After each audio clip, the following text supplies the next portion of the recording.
বিমানে ওঠার আগে শিলিগুড়িতে গ্রেপ্তার হলো এক বিদেশি। ওই বিদেশিকে গ্রেপ্তার করলো বাগডোগরা পুলিশ।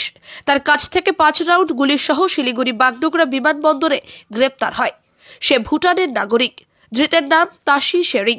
গতকাল সন্ধ্যায় বাগডোগরা থেকে চেন্নাই যাওয়ার সময় বাগডোগরা বিমানবন্দরে ধৃতের ব্যাগ থেকে 5 রাউন্ড গুলি উদ্ধার করা হয়।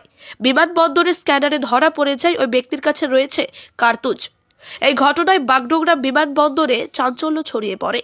বাগডোগরা বিমানবন্দরের নিরাপত্তায় থাকা সিআইএসএফ জওয়ানেরা খবর দেয় পুলিশকে।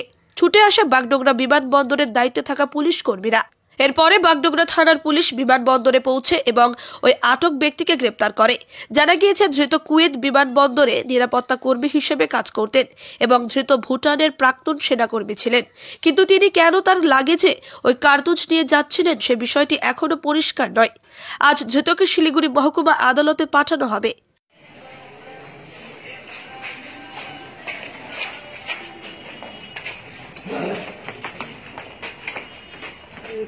সুজয়